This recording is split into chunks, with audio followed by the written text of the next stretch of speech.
From the rainy Pacific Northwest, this is a Willis Wall vidcast.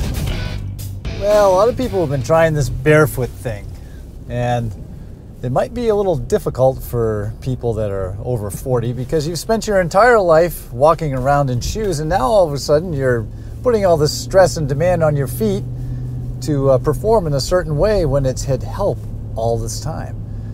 So I've been told by a professional trainer that if you're over 40, it's going to take a bit before you can really get your feet in shape. A little more than a year ago, I started doing training with barefoot shoes. And my motivation for doing that was essentially, I'm pushing 60, I'm getting older, and so far I've been really lucky. I haven't had any substantial problems with my knees or hips, ankles or feet. You know, to be this age and have everything working relatively well is actually pretty good. But I want to remain active into my retirement years, and so I'm really careful about what I'm doing because I don't want to wear anything out beforehand. So I thought I might give the barefoot thing a try.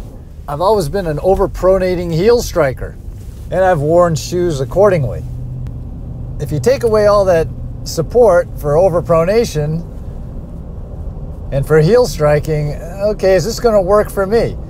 The thing that really caught my attention when I did research on barefoot running was the reduction in the stresses of impact on your body from heel striking versus a more barefoot technique of forefoot or midfoot striking. I'm very particular about my running surfaces. I don't run on roads, I don't run on concrete. I either use a treadmill or a trail for the most part. And I think that helps in my longevity of not having any problems by pounding my feet on the concrete all the time in training.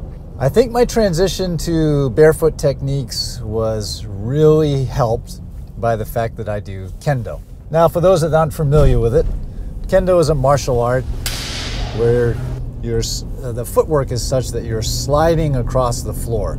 There's an attack or foot stomp called fumikomi. The fumikomi is when your right foot kind of impacts down on the floor as you complete your strike at the exact same moment. So all these things come together. Now, if you strike your heel first on a basketball court with non-sprung wooden floors, it's gonna hurt. So you cannot do that in Kendo. So I had to do a midfoot, forefoot strike along with the sliding footwork, and I think this conditioned my feet and prepared me for the barefoot running because I have some callus on the bottom of my feet, and I'm used to, especially with the right foot, not having any impact forces or having my forefoot or midfoot come down first.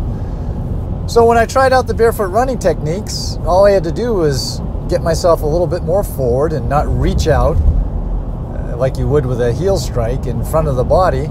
You keep your feet underneath you, and I didn't have any problems with my tendons or muscles or calves or anything. So for me, in training mode, barefoot running has worked. There's a level of commitment, though, in barefoot that goes from I'm going to wear them around the house, I'm going to putter around the garden, and I'm going to walk out to the mailbox. And then maybe you get into the training mode where you're actually doing mileage and running with barefoot shoes. And then the other end of the spectrum is hardcore backpacking. The hardcore backpacking has potential pitfalls. Number one, the terrain is uneven and you're really stressing all these muscles that maybe you're not used to using, even walking around barefoot on flat surfaces. But there's a lot of grabbies out there. There's roots, there's rocks, there are things that are hidden by underbrush. In backpacking on day hikes that I've done with either Merrell Trail gloves or the Luna sandals, it hasn't been a problem because I haven't gotten that tired. I haven't gone more than probably 12 to 15 miles. And I'm not getting into that zone where you're really battling a lot of things.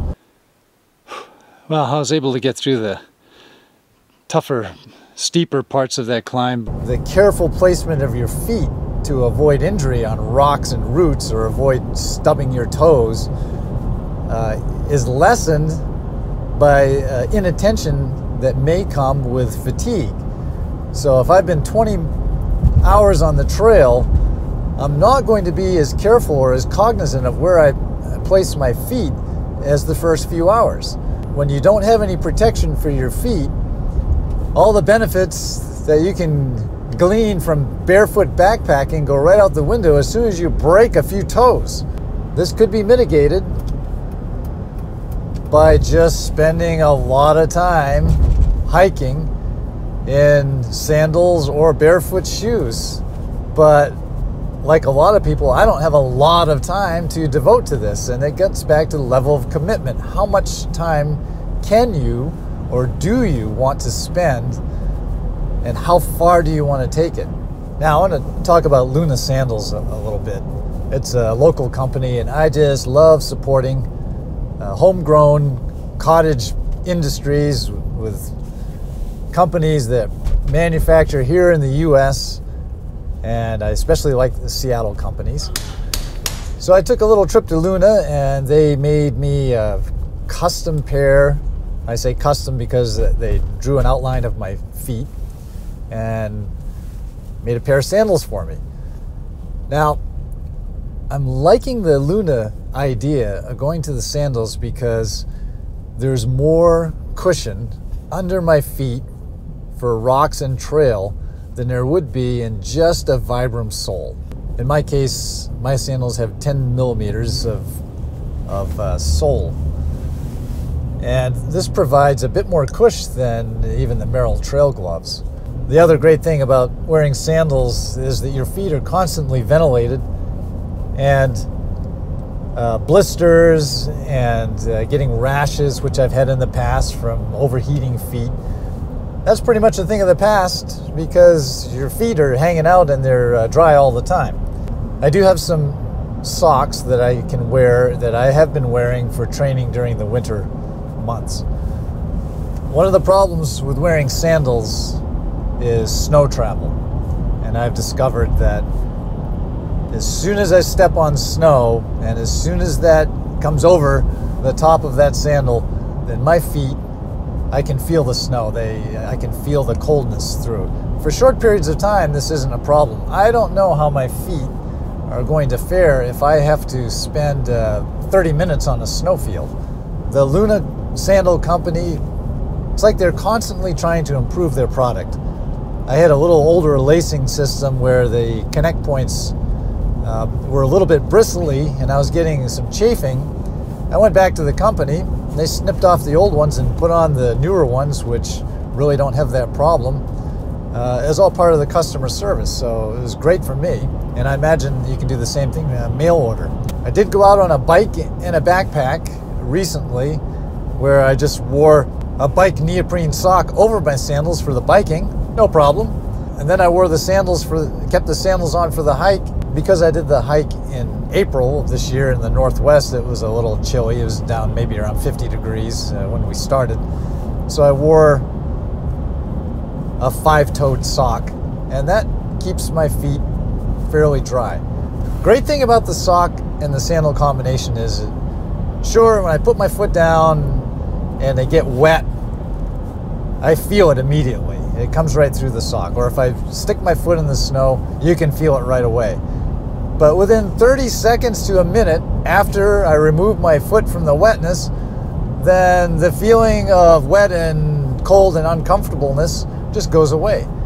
So they dry really fast. At the end of the day, I left the sandals and the socks on because they pretty much dried out, and I'm wearing the sandals again today. If you look at how I used to run with the heel strike versus now, there's a significant difference, and it does feel much better to me. And if you look at myself side by side with my daughter's still using regular shoes, and you can really see the difference between our foot strikes as we're doing our runs. So should you go barefoot? What's your level of commitment for going barefoot?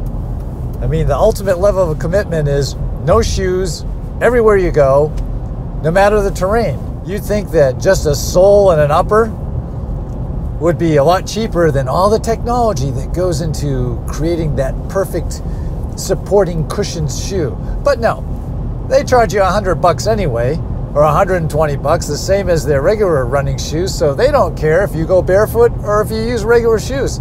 Profits are secure no matter what. So you have lots of decisions to make when it comes to barefoot. What works for me? The training has worked out great. I haven't run in a regular running shoe except for one hike in the snow in the last year and a half. And I'm doing a fair amount of my backpacking or day hikes at least in the barefoot shoes, and I'm quite enjoying the process. I'm no barefoot expert. I'm not Barefoot Steve. I'm just some old guy that's decided to ditch the regular running shoes and see how an overpronating, heel-striking old son of a bitch can work out. Don't forget to check with your podiatrist or doctor. Make sure that your feet are able to take the stresses of having no support whatsoever. This is Steve from Willis Wall. I wish you luck in your barefoot endeavors.